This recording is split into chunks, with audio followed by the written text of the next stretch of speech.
Coming to you from deep inside the bowels of a great big empty. Get ready for another episode of The Home Defense Show with Skip Coryell.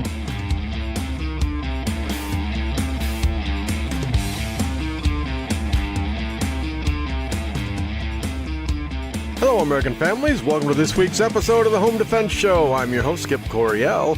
And if you love your family, care about them deeply, and want to learn how to protect them in every facet of your life, then you've come to the right place. Oh man, we have got an awesome show for you today. We are going to be speaking with Greg Stevens. He's a retired police officer from the Garland Texas Police Department.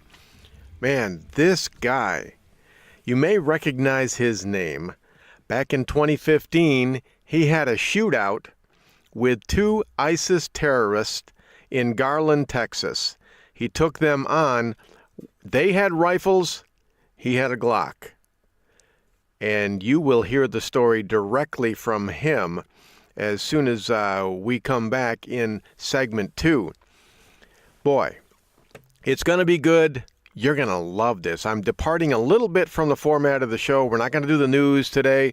I want to have as much time as possible to talk to Officer Greg Stevens because the story is awesome. You're going to learn about gunfighting just by listening to a man who's had to do it. Well, I'm a little geeked. I'm coming off a church safety seminar. We had that this past Saturday in Middleville, Michigan. Had a great seminar. I taught 2 active shooter classes, countering the mass shooter threat, 2.5-hour classes. It was awesome. Had a really good time. The students were awesome. Got to know some good people. Got to talk to a lot of people at the Home Defense Show booth and did a book signing there. It was really, really good. Sheriff Darleaf, he helped me out with the class as well. He was teaching disarmament tactics and a little bit of hand-to-hand close combat stuff. And then, of course, we had other classes. Larry Jackson from Elite Firearms, he went ahead and he taught a class on team building, how to build a church safety team. And, of course, we had Terry Johnson, Vice President of Legal Operations from Firearms Legal Protection. He taught a class on liability and laws about church and use of deadly force. So that was really good. And, then, of course, we had CPR, AED, first aid, lots of good stuff. Had a run, hide, fight seminar. It was really, really good training. And good food, too. That's always important to me. All right. Well, I don't want to take too much time. I'm not going to go over the news because I want to get right to Greg Stevens and talk about his shootout, his gunfight that he had with ISIS terrorists right here on American soil back in 2015. Folks, you are going to love this story. It will enthrall you. It will captivate you. And I hope that it inspires you to get more training because he's really big on that. All right, we're going to take a 2-minute break here. While we are away, go ahead and check out our sponsors, firearmslegal.com/Midwest Tactical, and see what they can do for your family should you ever get in a gunfight and need legal protection. Then also go to elitefirearms.us and go ahead and see what Larry Jackson can do to help you choose the right firearm to protect your family. And of course, go ahead and check out sheepdogseminars.com and do a little pre-work on finding out who Greg Stevens is. All right, when we come back, we'll be speaking again with retired Garland Police Department officer Greg Stevens, all about the first ISIS terrorist attack on American soil. All right, be back in 2 minutes. This is Skip Coryell on Home Defense Show. Don't go anywhere. We will be right back. My name is Skip Coryell. Welcome to the Home Defense Show with my dad, Skip Coryell. Don't go nowhere. We'll be right back. This is Skip Coryell from the Home Defense Show, and I want you to have the very best handgun that money can buy. And that's why we recommend you visit Larry Jackson at Elite Firearms and Training. As a concealed carry instructor, I see people every week out on the range with guns they can't shoot properly because they didn't know what to buy. That will never happen at Elite Firearms and Training. Larry Jackson will personally fit you with your very own personal defense pistol. So call Larry Jackson today at 616-299-8715 or visit elitefirearms.us. This is Colonel Danny Gillum. I host Frontlines of Freedom, a weekly syndicated military talk radio show. One of my co-hosts is Skip Coryell, the host of this show. We cover things that impact military and veteran communities, and we do it from the veteran's perspective.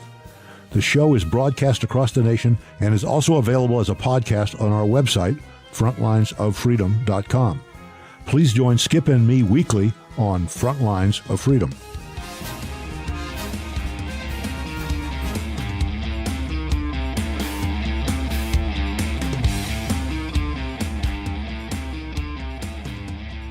Okay, folks, welcome back to the Home Defense Show. This is your host, Skip Coryell. Today we are speaking with Greg Stevens. He is a retired police officer from the Garland, Texas Police Force. Greg, welcome to the Home Defense Show. Well, thank you, Skip. I'm pleased and honored that you would invite me to be a guest on your show. Well, to be honest with you, Greg, we couldn't get anyone else, so we had to go with you. Well, close enough. That's not true. Actually, Greg, you came highly recommended. I got your number through Jimmy Meeks from Sheepdog Seminars, and he said, I was interviewing him for Frontlines of Freedom, and he says, hey, you got to talk to this Greg fella. He's got a great story. He's a good guy. And so, hey, with credentials like that, recommendations like that, we absolutely had to have you on the Home Defense Show. So, Greg, thank you very much for giving us your time today. Well, certainly my pleasure. Thank you for inviting me. Okay, now, Greg, all I know about you is what I read online.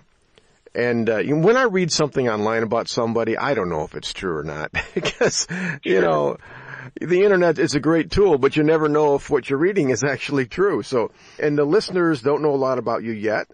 So why don't you go ahead, Greg, tell us who are you, where you're from, kind of your, the Reader's Digest version of your life story. Well, I'm, like I said, I'm a retired police officer, went into law enforcement pretty young and enjoyed a lengthy career.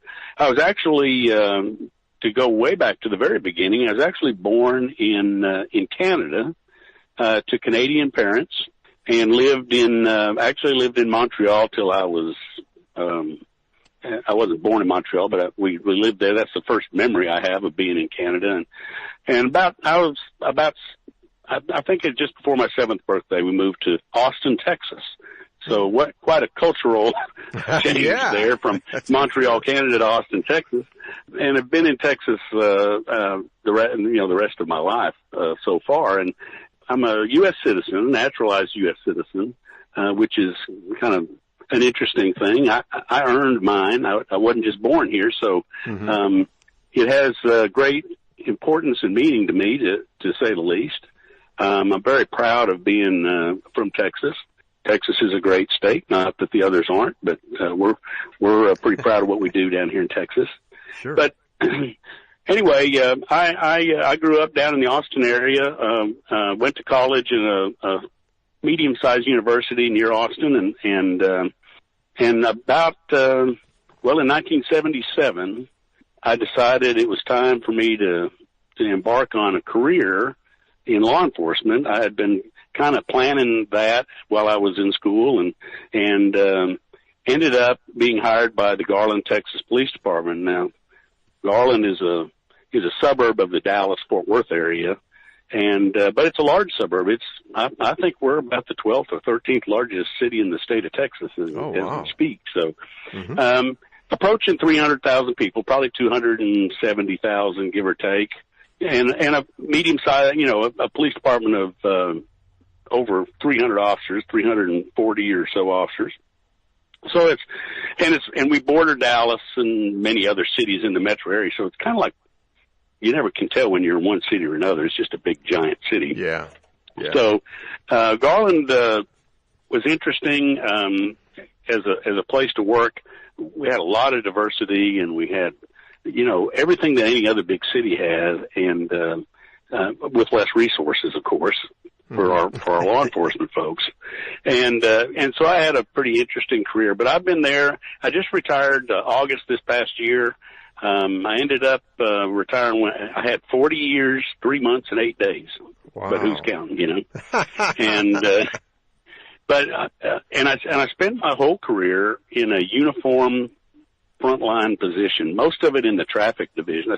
I worked in patrol for about 8 years, and then the remainder I was in our traffic division. A lot of it, about almost 28 of those years, as a motorcycle policeman, which I dearly loved. Mm-hmm. And then I kind of elongated my career after the motorcycle thing started to become more and more difficult, and I moved into an unmarked traffic car and worked for several more years before I ultimately retired.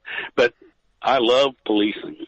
Mm-hmm. And I loved working, you know, one-on-one with the public, with the people that I serve, that I love to serve. The people, I love Garland. Garland is a great community. It's kind of a blue-collar community. It's got a bunch of hard-working, you know, family-oriented folks that love the Lord, and it was an honor and a privilege to get to serve those folks for 40 years. And I enjoyed every minute of it. And because of that, I never opted to promote and move up the ladder because I didn't want to lose the opportunity to be out there on the street and police, because that's what I love doing best. Oh, wow. You know, that is awesome. This is Skip Coryell on the Home Defense Show. We're speaking with retired Garland police officer Greg Stevens. All right, Greg, well, you did retire after 40 years. Is it a situation where you had something else that you wanted to do, or you just figure, hey, it's time, I'm getting a little long in the tooth? What was up with that? Interestingly enough, you mentioned Jimmy Meeks early on, and Jimmy was a police officer in a neighboring community in Hurst, Texas, which is kind of in between Dallas and Fort Worth, and I didn't know Jimmy, but Jimmy he sought me out. He left a message with one of our training officers while I was still working for the police department, and said, "Hey, I'd like to talk to this guy." So the training guy actually I remember him handing it to me, and I'm thinking, Jimmy Meeks, don't have a clue. And but you know, I thought, well, I'll give him a call, see what he's got going on. And he wanted to talk to me about something that happened at the Curtis Caldwell Center in Garland in 2015, and he was promoting an event that he was a kind of a seminar thing that he was put together, and had invited me to come and participate if I was interested. So I invited him over and he actually rode with me in my police car one day, so we could kind of talk and kind of get to know each other a little bit, and that was the beginning of a relationship with Jimmy Meeks and the Sheepdog Seminars, which I did a number of seminars while I was still working for the police department with them. I would, you know, get in and out of town pretty quick, and it's a relationship that I'm very proud of and enthused about, and it was a great opportunity, a way to transition from policing day to day into still being able to give back to my community, give back to my profession, give back to my country, and do something that I thought was very worthwhile, but not, you know, let's let the younger men and women have the street policing stuff for a while, and it was an opportunity for me to move forward into something equally as important. Yeah. Well, why should us old guys have all the fun, right? I mean, there comes a time when you got to hand the baton off to, you know, the young whippersnappers. Let them have a shot at it. Well, yeah, Jimmy Meeks. I really like this guy. He's a very down-to-earth guy. You know, he doesn't have a lot of, he's not very pretentious. He just says pretty much what's on his mind, and you know, I really like that guy. I've interviewed him several times, and I've been to the Sheepdog Seminars. I'm from Grand Rapids, Michigan, and we had one up here with Carl Chin and Jimmy Meeks and Dave Grossman. Just awesome program that they put on. And if anyone hasn't been to one of their programs, what is that? I think it's sheepdogseminars.com they can go to. Is that the correct place? Yes, Greg? And it'll take them right to the website. It'll show what seminars are coming up and where, and also if they're interested in hosting a seminar, whether it be a church or another organization, there's instructions on how to get a hold of Jimmy and how to, instructions on how exactly to get that done. I'm part of the team, sort of, so it's kind of like I'm boasting about what we do, but I'm telling you, it's on point, it's important, it's information that people need to hear and to make use of, and to be a little part of that, it's kind of a big treat for me, I can tell you that. Yeah. I had the opportunity to, meet Dave Grossman, and then I interviewed him a couple of times after that. Boy, I tell you, the message that you guys are putting out there, not just to churches, but law enforcement, military, civilians, it's just incredible. Because to me, you can tell me what you think about it, but I think to me, sometimes Americans get a little bit, lackadaisical, and we've been very pampered. We're very fortunate to have the lifestyle and the culture and society, our way of life. The rest of the world doesn't have this easy of a lifestyle that Americans are blessed with. And, but the world seems to be changing a little bit. Things seem to be getting a little more, violent. And, boy, you guys kind of wake society up and, bring us in line with what's happening in the rest of the world, third world countries and things like that as well. What is your opinion on that? Well, I think you're exactly right. The world is changing, and there's kind of a ton of different reasons, I guess, that you could point to. Jimmy and I have talked about it, and I tend to agree with something he said. He said one of the biggest problems we have in the world today, and in our country in particular, because this is where we are, but is anger. It seems like people are angrier than they've ever been, and when you stop and look back too, as a society, we have probably pampered our kids worse than ever, and we have at least a couple of generations of kids that find coping way more difficult than it seemed to be for you and I as we were growing up. Yeah. And you combine those two things, that's not a very good mix, in my opinion. You got angry people that aren't really able to cope very well, and that's, I think, what lends itself to the violence. Yeah, I think you're right. In fact, Colonel Grossman, he refers to them as brittle people. You and I mean, we have troubles in our life. I mean, nobody's life is perfect, right? So you come across hard times. It's like the wind is blowing and you're a willow tree and you bend with the wind, but then the wind stops blowing, you straighten up again. But with a lot of our society now, they're very brittle, and when the wind blows, branches snap off or the trunk breaks and they just snap and go out and do things. And like you said, they're already angry. So if you're already angry and you just snap, and, I think one of the things people have problems with is if their life gets bad, they take the view that it's always going to be this way, and then despair sets in. Is that your experience as well, or not? Well, I think there's a great deal of merit to that. I think that's that lack of ability to cope. And when I was growing up, I was always kind of taught, and I'm the benefactor of great parents. Both of them are gone now, God bless them. But I had great parents, understanding people, and I was the youngest of three, so I had the benefit of my two older sisters' experience as well. But I was always taught, if there weren't some rocky times, how would you know that you were having good times? And that's true. And I think that's there should be an expectation that things aren't always going to go your way. And unfortunately, I'm not sure that we're teaching our kids that as well today as we probably should be. Yeah, I think you're absolutely right. My parents grew up, during the Depression and lived through World War II. It was just a different society. but things have definitely changed. All right, this is all good stuff, Greg. You told me some good stuff. We know who you are, what you stand for. We've got a 2-minute break coming up here, but when we come back, I'd like to talk more about, an event that happened to you in 2015 and get the story right from the horse's mouth, as it were. So can you stick on for another 15 minutes here, Greg? Sure thing. All right.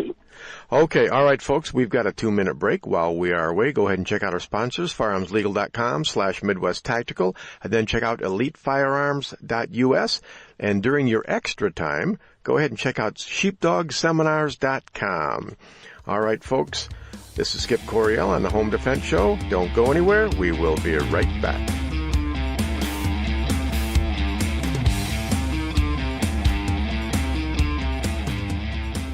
This is Felix Coryell on the Home Defense Show.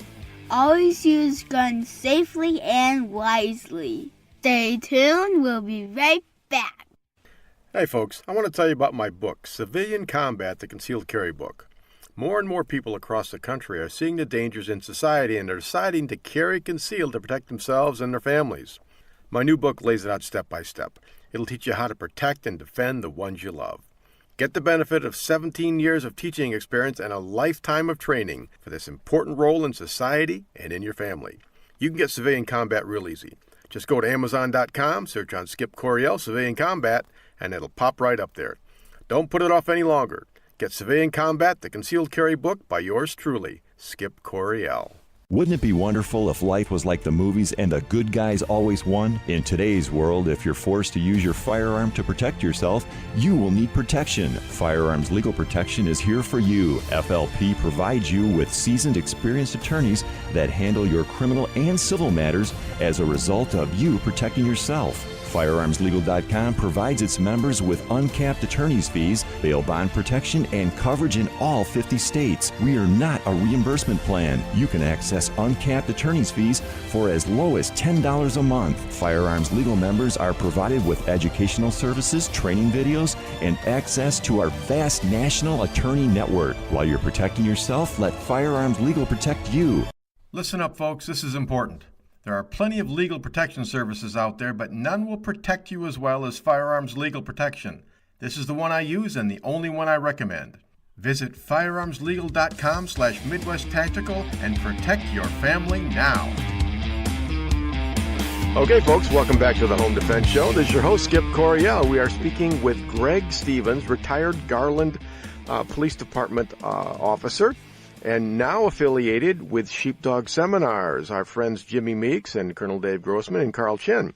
All right, now, Greg, first off, I'm from Michigan. I got up this morning, and it was 6 degrees. What's the temperature down there in Texas right now? And don't lie to me, because I can look it up. Okay, well, it's in the upper 30s, and it's raining this morning. Yeah. No snow on the ground? Oh, heavens no. No snow. We don't get a lot of snow here, and we will get snow once or twice a year, but it's never usually much. Yeah, and you've lived in this weather your entire life. That must be awesome. Yes, it is. It's certainly a great place to be as far as the weather goes. It's pretty nice here in the Texas area, in Dallas, Texas area. Yeah, well, the thing is, I've lived here in Michigan my whole life, and, we had that polar vortex, and, there are some places in Michigan where it was getting down to like minus 40 degrees, without the wind chill. But it's my own fault, right? I mean, I could move to Texas. It's a free country, but the thing is, you ever heard that saying, you can pick your friends, but you're stuck with your relatives? Well, yes. I grew up here. All my relatives are here, so...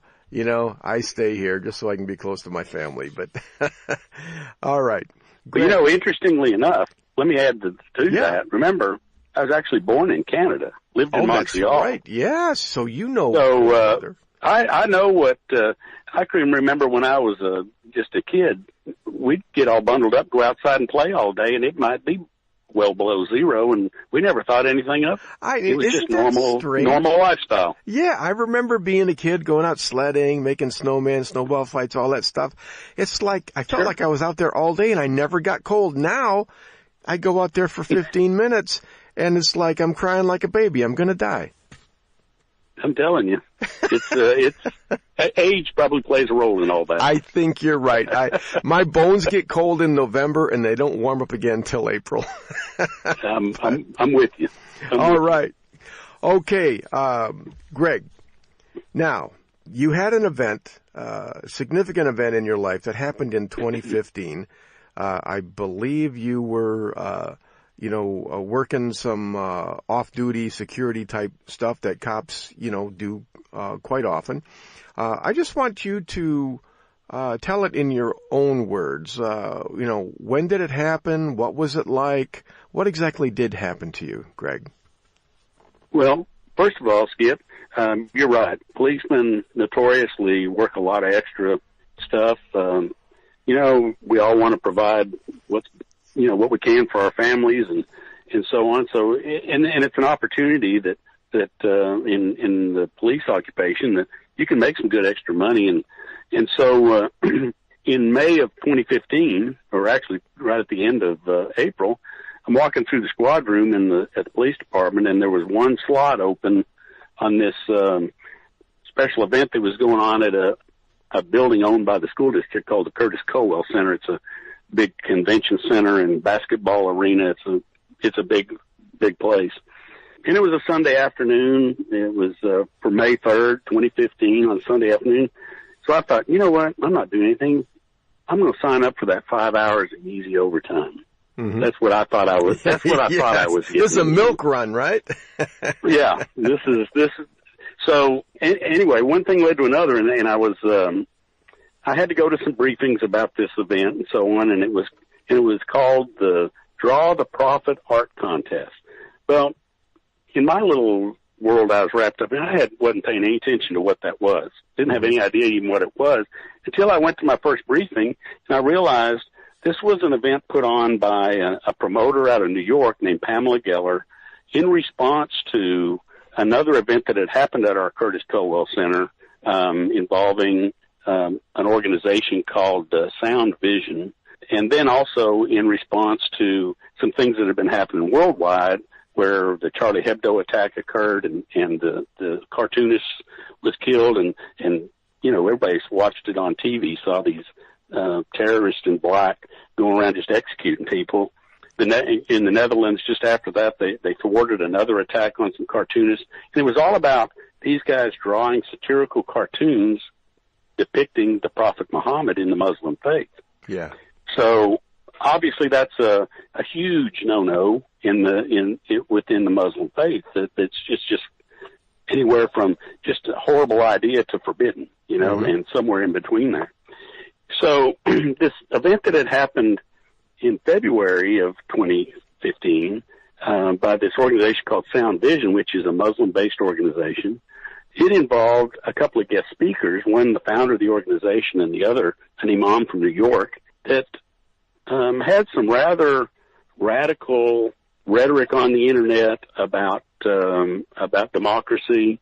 The imam from New York was actually an unindicted co-conspirator in the 1993 World Trade Center bombing. Oh, wow. And so, I mentioned earlier, Garland's a great place. It's a bunch of, blue-collar, hard-working, great Americans. And when they kind of got wind of what this thing was all about, it sparked a lot of controversy. Yeah. And it ended up, there were about 1,000 protesters who showed up at this thing. They had the event at the Colwell Center. Now the Colwell Center was built on public funds. I think it was a bond thing. So there are limitations on who they can yes and no to as far as using a facility. Yeah. It's mostly yes. I mean, if they have trouble not allowing things because it is open to the public. So anyway, the event went on. There was some protesters on both sides of the issue there. Luckily, there was a lot of tension, but luckily nothing of much consequence happened there. But that was the predecessor. That's what between that and the Charlie Hebdo attack and the thing in the Netherlands and that event, Pamela Geller decides in New York that, we need to have an art contest depicting the Prophet Muhammad, because she felt like the world and our right to free speech here in the United States is being attacked by these terrorists, and we needed to show them, hey, we're not disavow that right that we have because we're scared of your intimidation. That was her thinking. And now Pamela Geller is that's another podcast or another radio show. Okay. So that's how it ended up where it was. So needless to say, there was quite a lot of preparation went into this thing, because there was an awful lot of preparation for something bad to happen.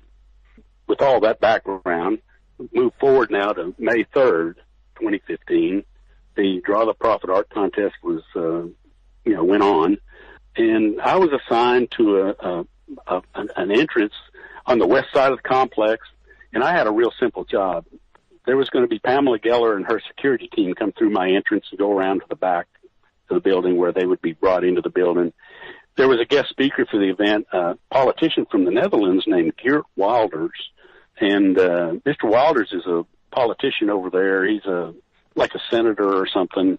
He's a proponent of banning Islam from the Netherlands. So needless to say, he's not one of the favorite sons of people of the Muslim faith either.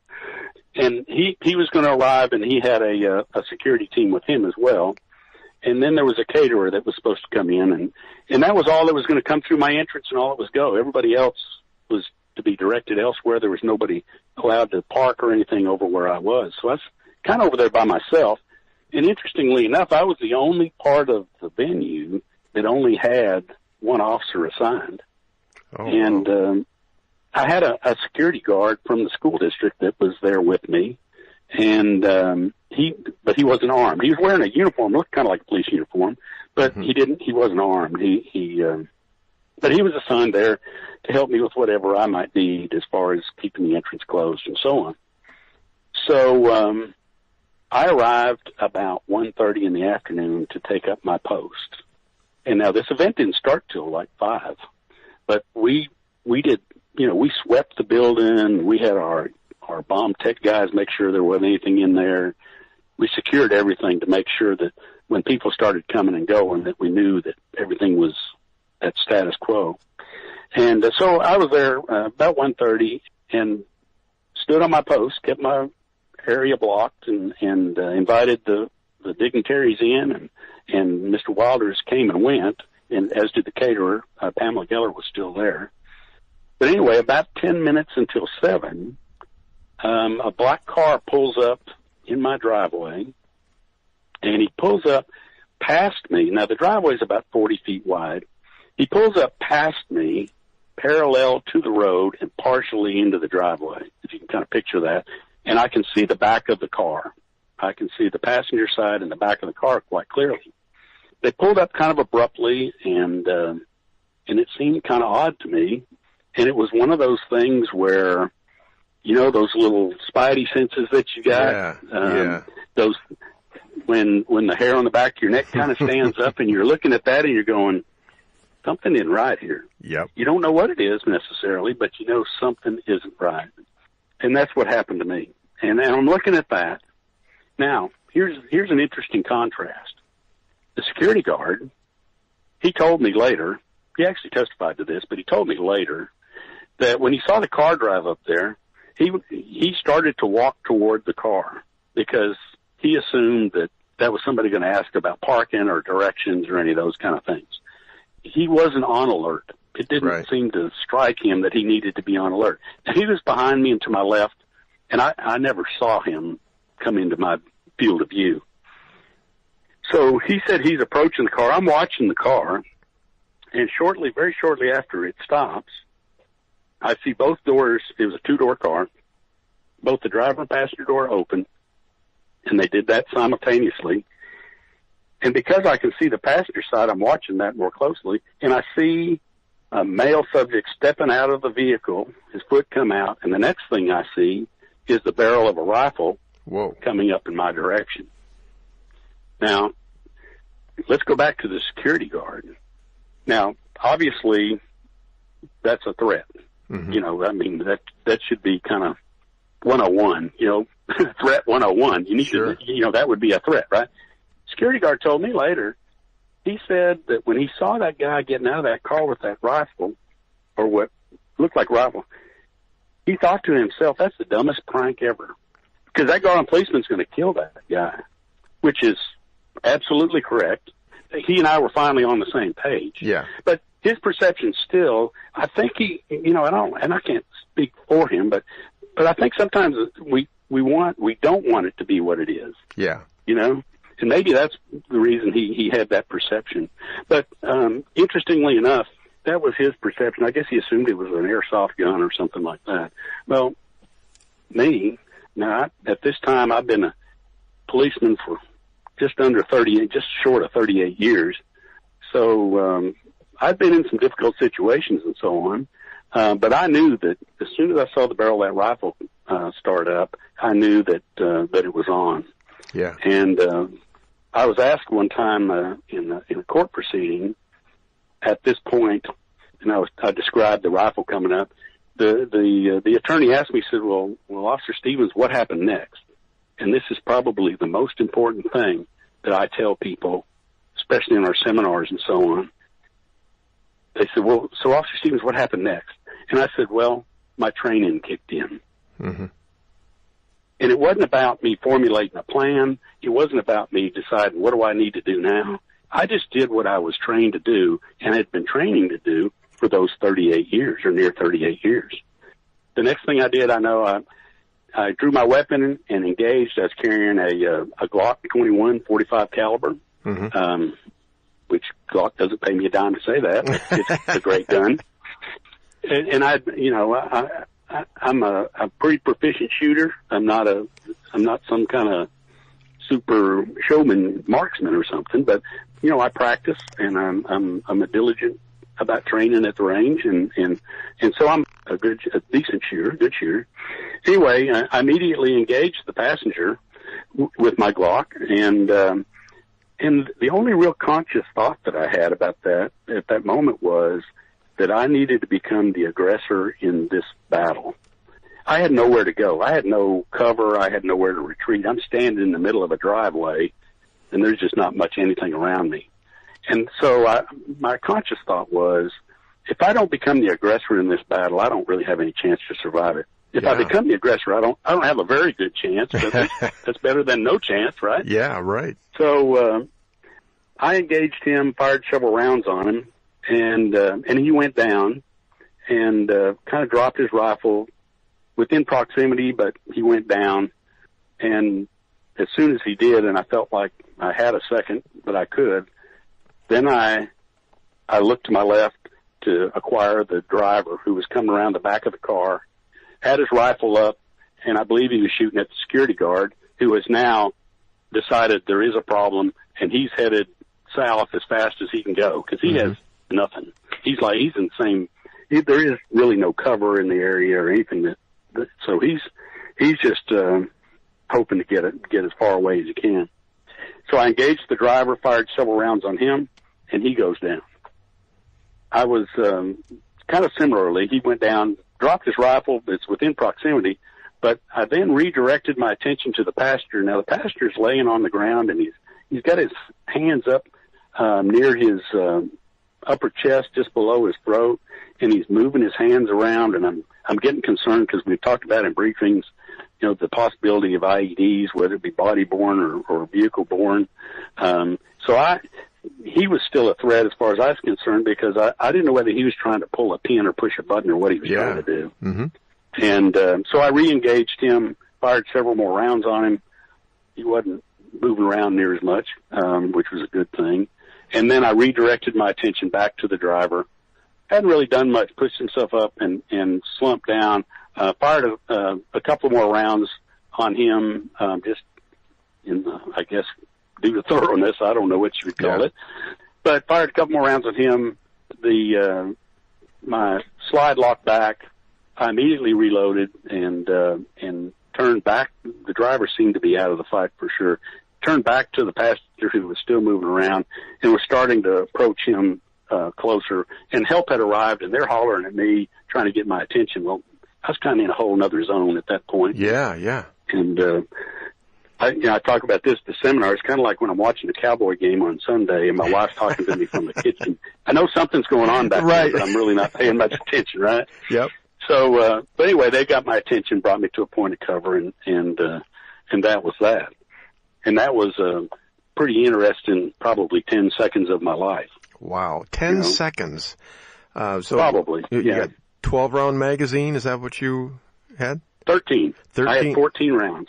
Okay, 14 rounds, and so you fired the slide lock. You hit both of them, put them both down. What happened then, Greg? Well, they brought me to a point of cover, and we kind of reassessed. We made sure that the threats were completely eliminated, and then there was kind of an arduous process of clearing the bodies and the vehicle, make sure there weren't explosive devices in either. But shortly thereafter, once they got me to point of cover and the scene settled down to some degree, we had concerns about a secondary attack. This went from a police security operation to a very military operation in a hurry.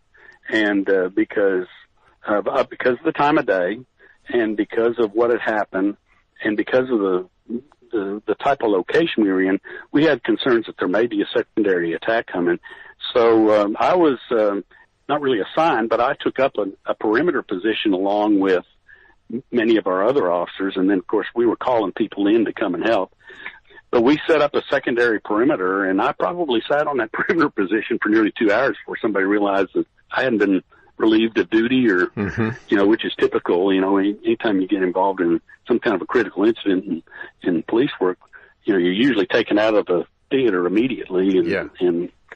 But that wasn't to be. It wasn't a problem. I was okay, and luckily I wasn't hurt. Although those two guys got off more than 30 rounds, somewhere between 30 and 35 rounds.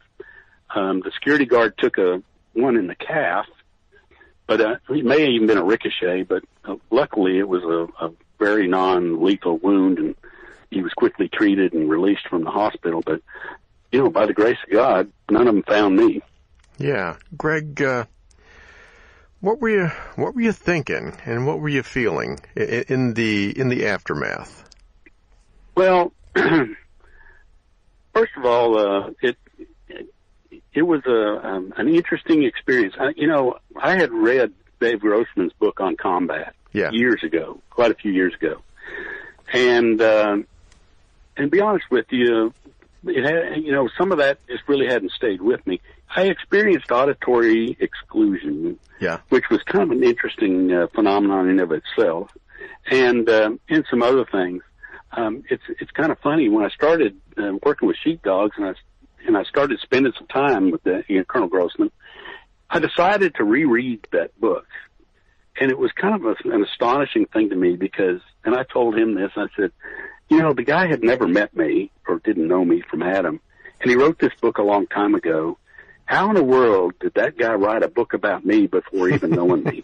Because it was that on point. Yeah. It was unbelievable.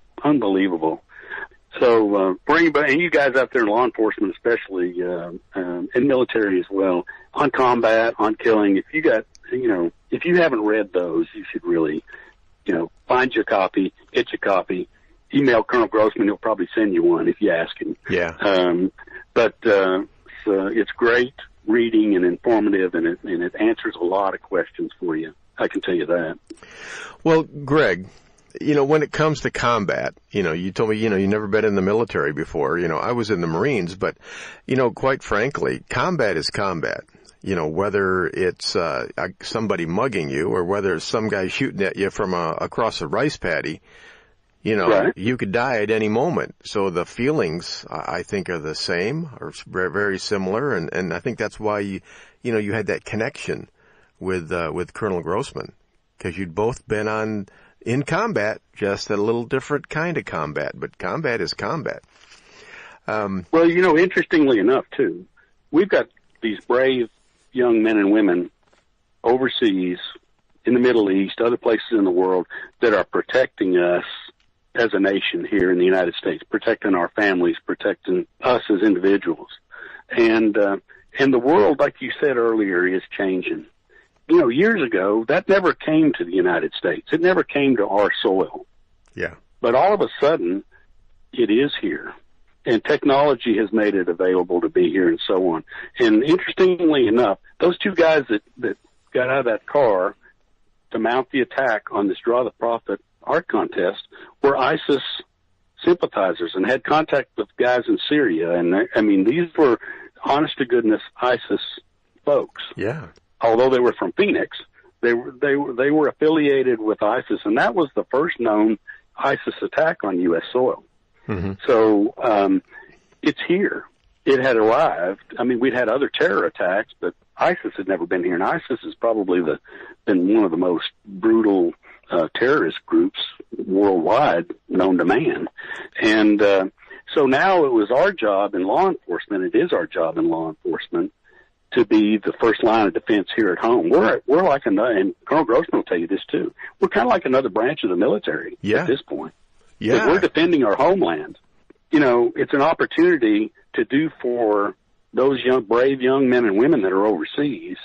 It's our opportunity and our obligation, in my opinion, to be the protectors of their loved ones, their families. While they're over there protecting us, we need to be here protecting their families as well. Yeah. And I think that's a new role for law enforcement that we never had before. Yeah. Yeah, Greg, yeah, I think you're absolutely right. It's like a wake-up call for all Americans everywhere, because it's just so much different than it used to be. So, you know, after that, I mean, you went on, you still did your cop work for a couple more years, and now you're retired and you're gardening every single day, right? No, I'll be honest with you. I'm still, I'm a retiree in training. Yeah. I'm not doing it. I'm not sure that I'm that good at it, to be honest with you. There's definitely some pluses, and I certainly don't regret retiring. I think the time was right. I think God laid at my feet an opportunity to do something that I think is so very important and still be in service to my fellow man, because apparently that's what makes me tick. And that, you know, I enjoy that. That makes me feel like I'm a productive member of our society. And when Jimmy Meeks, I'm telling you, Jimmy Meeks was sent to me, God sent Jimmy to me to give me this opportunity. Yeah. And luckily I was smart enough to recognize that and take advantage of it. And I have absolutely no regret on retiring, and I am very excited about the prospects of not only working with sheepdogs, but I do some other things. I get invited to do some presentations at conferences and those kind of things on occasion. And I love going and doing. I love being around military people and law enforcement people. They're kind of my favorite kinds. Yeah. And what a great opportunity in retirement to still feel like you're fulfilled and you're doing something that's important. Yeah. Well, you know, the thing is, I probably will never retire. And maybe for you, if you look at it from the perspective, I'm not retired. I've switched careers. I've taken another career path. And, you know, because people who retire, I don't know, what's the last stop after retirement? It's death, right? Yeah. So, and unfortunately, sometimes that road isn't that long. Yes, you're right. You're absolutely right. People who become inactive, they just tend to, fade away. And so I'm glad you're not fading away, Greg. I'm real happy that you're with Jimmy Meeks and Sheepdog Seminars. And boy, this is a brand new ministry and just a new phase for your life. And I'm certainly very happy that you survived that gunfight, and that what would have happened if you hadn't? If you had not been successful, if they'd gotten a lucky shot off, things could have been a lot of different. Sure. A lot of innocent people could have died. Absolutely. We can ponder all those things all we want. Obviously, nobody would ever really know. But there was some divine intervention. I can tell you this for me. Skip, it was like, well, I'm standing there in this driveway with nothing around me. You know, I'm obviously exposed. It's like God reached down, he touched me on my shoulder, and he said, I'm going to take care of you, but you got to do something with these guys. Mm-hmm. You got to take care of these guys. And to God's glory and by his grace is why you and I are getting to have this conversation now. Yeah. And I truly believe that. I'm a man of faith. I don't think things happen just because they happen. There's a reason behind all those things. And God had a hand in what happened on May 3rd, 2015 at the Kurt Scoville Center. I can guarantee you that. You know, he always does. I tell you, God gets around, doesn't he? He just, I'm telling you. He works in people's lives. It reminds me of King David. I mean, King David, He was such a warrior. And, you know, it's like you can retire, retire from the police force, but inside you're still a warrior. You know, you still feel young, you still feel strong, you still want to protect and defend and do all the things that you've been doing your whole life, and I understand that. So, yeah, thank God that you were there, and now, thank God he's using that event in your life to help other people, to wake up and to get prepared and to study and practice. And, you know, it's awesome. Well, you know, Greg, we're out of time, but I just want to remind people to go to sheepdogseminars.com. And, Greg, I want to thank you very, very much for being on the Home Defense Show today. It's been great. Well, I tell you, Skip, it was, like I said, it was certainly an honor to be asked, and it's been a pleasure to be on, and hopefully maybe in the future we can have another visit.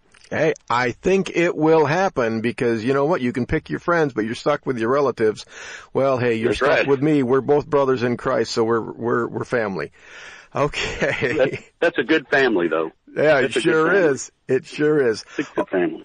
All right, folks. This is Skip Coryell on the Home Defense Show. We got a 2-minute break coming up. Go ahead and check out our sponsors, firearmslegal.com/Midwest Tactical, and then elitefirearms.us, and also go to sheepdogseminars.com. Coming up in segment 4, we'll have the wrap-up, and I'll tell you what I really think. This is Skip Coryell on Home Defense Show. Don't go anywhere. We will be right back. Welcome to my dad's Home Defense Radio show. You're gonna love it. Hey folks, I want to tell you about my book, Civilian Combat, the Concealed Carry Book. More and more people across the country are seeing the dangers in society and are deciding to carry concealed to protect themselves and their families. My new book lays it out step by step. It'll teach you how to protect and defend the ones you love. Get the benefit of 17 years of teaching experience and a lifetime of training for this important role in society and in your family. You can get Civilian Combat real easy. Just go to Amazon.com, search on Skip Coryell Civilian Combat, and it'll pop right up there. Don't put it off any longer. Get Civilian Combat, the Concealed Carry Book by yours truly, Skip Coryell. This is Colonel Danny Gillum. I host Frontlines of Freedom, a weekly syndicated military talk radio show. One of my co-hosts is Skip Coryell, the host of this show. We cover things that impact military and veteran communities, and we do it from the veteran's perspective. The show is broadcast across the nation and is also available as a podcast on our website, frontlinesoffreedom.com. Please join Skip and me weekly on Frontlines of Freedom. This is Skip Coryell from the Home Defense Show, and I want you to have the very best handgun that money can buy. And that's why we recommend you visit Larry Jackson at Elite Firearms and Training. As a concealed carry instructor, I see people every week out on the range with guns they can't shoot properly because they didn't know what to buy. That will never happen at Elite Firearms and Training. Larry Jackson will personally fit you with your very own personal defense pistol. So call Larry Jackson today at 616-299-8715 or visit elitefirearms.us. Well, Skip, it's time for the Armed America Report. What do we have this week? All of us here at Frontlines of Freedom want our listeners to get trained and get armed in that order. We fully support the right to keep and bear arms for all law-abiding families, and we encourage you to find out about the laws governing use of deadly force in your state and follow them to the letter. And, of course, don't forget to follow the rules of safety and common sense whenever you're carrying a firearm to protect the ones you love. What's the story this week, Colonel? Well, Smith & Wesson spoken here. That's what a sign posted on a Utah home says, but that didn't serve enough warning to stop a bad guy from kicking in the door and trying to take advantage of the elderly residents. The disadvantage attributed to their age was offset by the fact that they had a firearm and knew how to use it. One of the residents shot the suspect a couple of times, but even that wasn't enough to make him cooperate with the police, who arrived after the entry. The perpetrators stripped and confronted the law officers, only to be shocked with a taser, wrestled to the ground, and handcuffed. I hate when that happens, Colonel. I just hate it. Thanks, Colonel. There are so many things we could talk about with this scenario, but for today, I'd like to focus in on the sign that said, Smith & Wesson spoken here. And why is that? Because for many jurisdictions, a provocative sign can mean the difference between being charged with a crime or being passed over. Let me explain.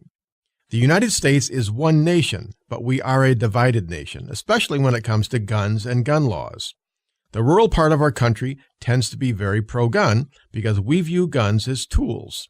We are introduced to them by our parents or another relative at a fairly young age, and we use them for hunting, personal defense, competition, and recreation. But city life isn't like that. Urbanites are also introduced to guns at an early age, but they are more often associated with crime and illegal drugs.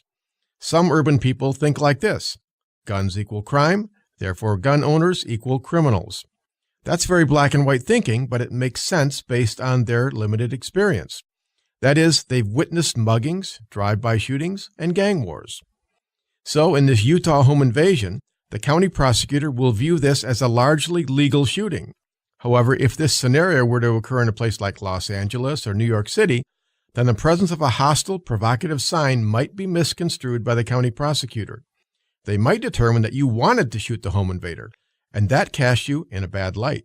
Now, don't get me wrong, I love those signs. They're very clever, and they make me smile. Signs like, if you can read this, you're in range, or this house protected by Smith & Wesson 3 days a week. You guess which days. Those signs send a message of don't mess with my family, and they are a deterrent to crime. However, if you live in an anti-gun jurisdiction, those same signs could hurt you should you ever end up in a courtroom.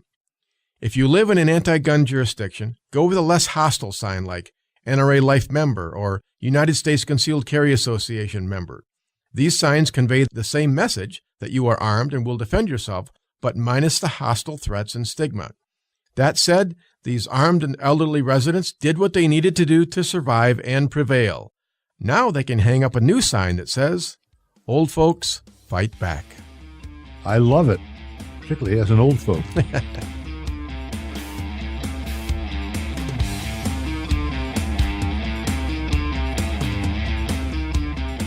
Okay, folks, welcome back to the Home Defense Show. This is your host, Skip Coryell. How about that Greg Stevens? Man, these Texans are tough.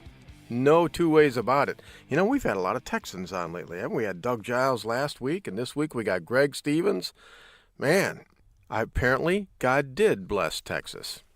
Now, you know, I was talking to Greg off air, and I talked to him for about 45 minutes off air. I don't think I've ever done that. You know, normally I'll go ahead and I'll do the interview and then, you know, talk for a minute, say thanks, and then we hang up. But I couldn't stop talking with Greg. Very interesting guy. You know, and some of the things that didn't come out in the interview, you know, I asked him, I said, you know, you're using open sights. And he says, yeah, just plain old iron sights. And he estimated the distance right around 35 feet is when this gunfight started. And then after shooting the first terrorist, he closed to within about 21 feet. And the rest of the gunfight was, you know, up close. But quite frankly, most of us, we don't get beyond 20 feet in our practice simply because we don't want to miss. And I think we're kind of doing ourselves a disservice there. That's why when I train church safety teams, we run that target all the way down to 75 feet. And we practice at long distance because parking lot shootouts, they're going to be longer. And he shot 14 rounds in 10 seconds. And, you know, he was telling me, he said he had a rhythm going. And he says he remembers seeing the sight picture for every shot. And, boy, you can't argue with success. I mean, the results was, man, he did some really good shooting there. And it was a result of a lot of years of practice, long, hard practice, and his training kicked in, and he just did what he had to do without really thinking about it a whole lot. Isn't it odd how you can train for 38 years for a 10-second gunfight? And isn't that's the way it happens? I mean, you'll spend your whole life training, and it's like the moment of truth. The event in your life that defines you might be 5 seconds or 10 seconds long or 3 seconds long. And it's not just with gunfighting or personal defense or being a cop. It could be a spiritual battle. You know, you're at work late, and the young intern says, "Hey, you want to go on out and get something to eat?"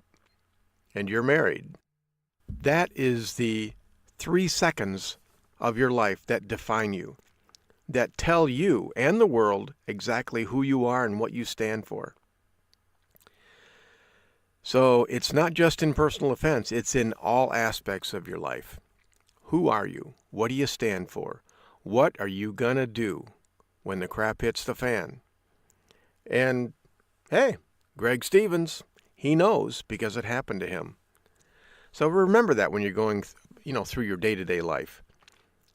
Folks, you've got to practice. You've got to train, and train again.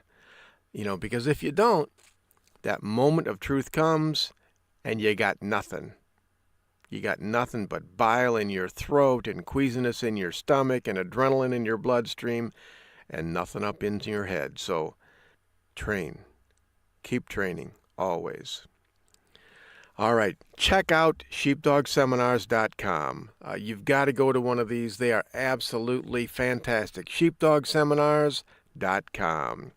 Hey, and as long as you're on the internet, check out Civilian Combat, the Concealed Carry Book by Skip Coryell. That's me.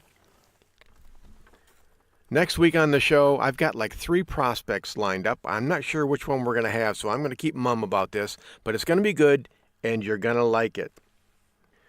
Well, okay, folks, that about wraps it up for this week's episode of the Home Defense Show. Until next week, remember your purpose in life is to find something greater than yourself and serve it. Always remember, God, family, country, in that order. It's important how you live, but it's equally important how you die. Your family and the ones you love need your protection, so train, always train, stay alert, stay alive. Until next week on the Home Defense Show, this is your host, Skip Coryell. God bless you, God bless your family, and God bless America.